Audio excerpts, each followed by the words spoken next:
بسم اللہ الرحمن الرحیم۔ السلام علیکم ورحمۃ اللہ وبرکاتہ۔ میں محمد اسامہ سرسری۔ تعلیم النحو صفحہ نمبر 74 کھولیں۔ 74 حروف مشبہ بالفعل کا بیان۔ ہم کیا پڑھ رہے ہیں؟ ہم عامل پڑھ رہے ہیں۔ الفاظ کی دو قسمیں ہیں، عامل اور معمول۔ بعض الفاظ پر عمل کر رہے ہوتے ہیں، یعنی ان کو مرفوع کر رہے ہوتے ہیں، منصوب کر رہے ہوتے ہیں، مجرور کر رہے ہوتے ہیں یا مجزوم کر رہے ہوتے ہیں، تو ایسے الفاظ کو عامل کہتے ہیں۔ اور جو الفاظ مرفوع ہوتے ہیں، منصوب ہوتے ہیں، مجرور ہوتے ہیں یا مجزوم ہوتے ہیں، ان کو معمول کہتے ہیں۔ تو عامل کی دو قسمیں ہیں، لفظی اور معنوی۔ پھر عامل لفظی کی تین قسمیں ہیں، حروف عاملہ، اسماء عاملہ، افعال عاملہ۔ پھر حروف عاملہ کی دو قسمیں ہیں، اسم پر عمل کرنے والے، فعل پر عمل کرنے والے۔ پھر اسم پر عمل کرنے والے حروف کی چار قسمیں ہیں، حروف جارہ وہ ہم نے پڑھ لیے، حروف مشبہ بالفعل وہ آج کے سبق میں پڑھیں گے، ما ولا مشابہ لیسا اور لا نفی جنس، یہ انشاءاللہ آئندہ اسباق میں ہم پڑھیں گے۔ تو حروف مشبہ بالفعل کا بیان ہے۔ حروف مشبہ بالفعل وہ 6 حروف ہیں جو مبتدا اور خبر پر داخل ہو کر مبتدا کو نصب اور خبر کو رفع دیتے ہیں۔ مبتدا کو ان حروف کا اسم اور خبر کو ان حروف کی خبر کہتے ہیں۔ یہ پوری عبارت آپ کی سمجھ میں آ چکی ہوگی، کیونکہ یہ پیچھے ہم مرفوعات اور منصوبات کے تحت پڑھ چکے ہیں کہ ان حروف کے مبتدا ہونے کا، اسم ہونے کا کیا مطلب ہے، ان حروف کی خبر ہونے کا کیا مطلب ہے۔ وہ 6 حروف یہ ہیں: انا، انا، کانا، لاکنہ، لیتا، لعل۔ ان کا ترجمہ پہلے ذہن میں رکھ لیں: انا بے شک، انا بے شک اور کہ، کانا گویا، لاکنہ لیکن، لیتا کاش، لعل شاید۔ یہ ترجمہ آپ اچھی طرح ذہن نشین کر لیں تو عربی کی بہت ساری چیزیں آپ پر واضح ہو جائیں گی، قرآن کریم کی بہت ساری آیتیں آپ کی سمجھ میں آ جائیں گی انشاءاللہ۔ اب ان حروف کا جو معنویت کے اندر ان حروف کی وجہ سے تبدیلی آتی ہے وہ کیا ہے، وہ سمجھا رہی ہے۔ ترجمہ اس کی روشنی میں ہم ترجمہ کر کے پیش کر دیتے ہیں۔ انا کا ترجمہ ہے بے شک، لیکن انا اصل کام کیا کرتا ہے، اس کے معنوی اعتبار سے کیا تبدیلی کرتا ہے وہ آپ بتا رہے ہیں کہ انا یہ جملے میں تاکید و تحقیق کے معنی پیدا کرتا ہے، جیسے ان اللہ واحد، بے شک بلا شبہ اللہ ایک ہے، تحقیق کہ اللہ ایک ہے، پکی بات ہے کہ اللہ ایک ہے۔ انا یہ بھی جملے میں تاکید و تحقیق کے معنی پیدا کرتا ہے، ان اللہ علیم، بے شک اللہ تعالیٰ جاننے والے، اور اپنے اسم اور خبر کے ساتھ مصدر کے حکم میں ہوتا ہے۔ اب یہ جو ان اللہ ہے، ان اللہ واحد، اگر میں کہتا ہوں بے شک اللہ تعالیٰ ایک ہے، تو یہ ان اللہ واحد تو پورا جملہ ہے، آپ الگ سے بھی کہہ سکتے ہیں ان اللہ واحد بے شک اللہ ایک ہے، لیکن اگر آپ کہتے ہیں ان اللہ واحد بے شک اللہ ایک ہے تو اس کا مطلب ہے آپ نے ایک مصدر ادا کیا۔ مصدر کے ترجمہ کیسے ہوتا ہے؟ آخر میں نا آتا ہے، تو ان اللہ واحد کا ترجمہ ہوگا اللہ تعالیٰ کا ایک ہونا۔ اب اللہ تعالیٰ کا ایک ہونا کیا ہے، یہ آپ نے بات نامکمل کی ہے۔ اگر آپ اس کو یوں کہہ دیں کہ علمت ان اللہ واحد، میں نے جان لیا، میں نے یقین کر لیا کہ اللہ ایک ہے، تو اب آپ نے جملہ مکمل کر لیا، یعنی آپ نے یہ کہا کہ اللہ کا ایک ہونا میں نے جان لیا۔ اللہ کا ایک ہونا یہ مصدر ہے، اس کے آخر میں نا آ رہا ہے، یہ اس کے مصدر ہونے کی علامت ہے، اور اس پورے جملے کو مصدر بنانے والا ہے انا۔ تو انا اپنے پورے جملے کو، اپنے ما بعد والے جملے کو جو کہ مبتدا اور خبر تھے پہلے، ان کو مصدر بنا دیتا ہے، اسی لیے اس کو انا مصدریہ کہتے ہیں۔ جیسے اعلم ان الکسل مضر، جان لو کہ یقیناً سستی نقصان دینے والی ہے۔ اب انہوں نے یہاں واضح کر کے نہیں بتایا کہ یہ مصدر کیسے بن رہا ہے۔ آپ کے ذہن میں سوال ہوگا کہ بھئی انا نے اگر الکسل مضر ایک جملہ تھا، سستی نقصان دیتی ہے، انا اس کے شروع میں آیا، اس نے اس کو مصدر بنا دیا، تو مصدر کے آخر میں تو نہ آتا ہے۔ تو اس کا جواب وہی ہے جو میں نے پہلے والی مثال میں سمجھایا کہ سستی کا نقصان دہ ہونا جان لو۔ تو سستی کا نقصان دہ ہونا، یہ جو آخر میں نہ آ گیا، اس سے ہم کو واضح ہو گیا کہ یہ مصدر بن رہا ہے۔ کأن، اچھا اب حاشیہ نمبر 1 دیکھیں، انا اور انا کی انہوں نے جگہ بتائی ہیں۔ انہوں نے بتایا 11 جگہ ایسی ہے جہاں انا آتا ہے، اور 9 جگہ ایسی ہے جہاں انا آتا ہے، اور 4 جگہ ایسی ہے جہاں انا اور انا دونوں آ سکتے ہیں۔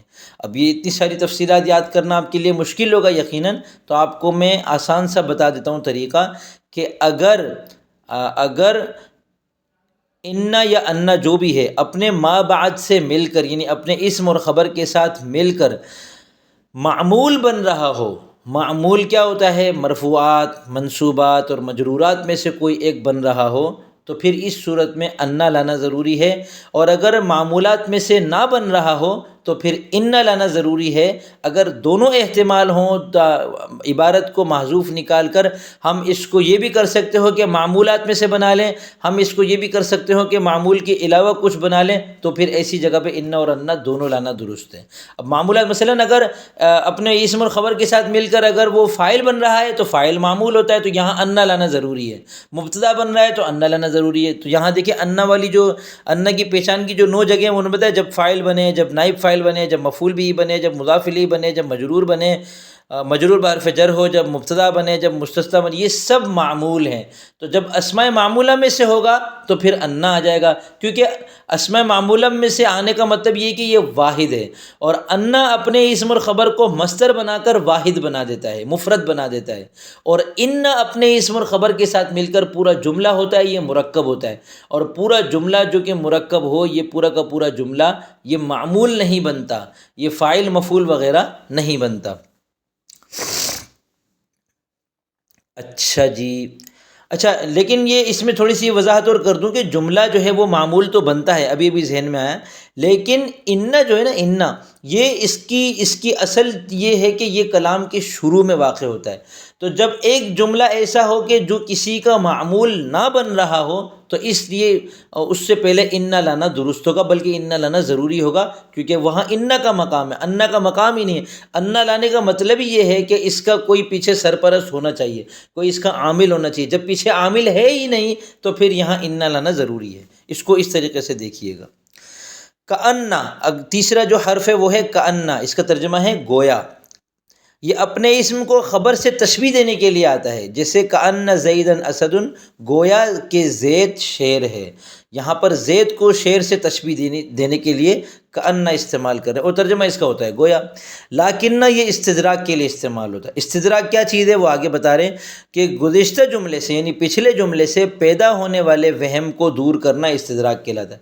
آپ نے ایک بات کہی، اس سے کسی کو ایک وہم پیدا ہو گیا جو کہ غلط ہے، اب اس غلط وہم کو، وہم تو غلط ہی ہوتا ہے، اس غلط وہم کو دور کرنے کے لیے آپ لیکن کا استعمال کرتے ہیں۔ جیسے آپ نے کہا جا زیدن، زید آ گیا۔ اب زید، عام طور پر زید اور عمر ایک ساتھ آتے ہیں، دونوں کی دوستی ہے، تو جب آپ نے کہا زید آ گیا تو اس کا اگلے کے ذہن میں یہ آ سکتا تھا کہ یار اس کا مطلب ہے عمر بھی آ چکا ہوگا۔ تو اب آپ اس استدراک کے لیے، اس غلط وہم کو دور کرنے کے لیے کہتے ہیں لیکن عمرا لم یجی، لیکن عمر نہیں آیا۔ آپ غلط سمجھ رہے ہیں، زید تو آ گیا لیکن عمر نہیں آیا، ٹھیک ہے۔ جب متکلم نے جا زیدن کہا تو سننے والے کو وہم پیدا ہوا کہ زید کے ساتھ عمر بھی آیا ہوگا، کیونکہ وہ زید کا دوست ہے اور دونوں ہر وقت اکٹھے رہتے ہیں۔ اس وہم کو متکلم نے لیکن عمرا لم یجی سے دور کیا کہ عمر زید کے ساتھ نہیں آیا ہے۔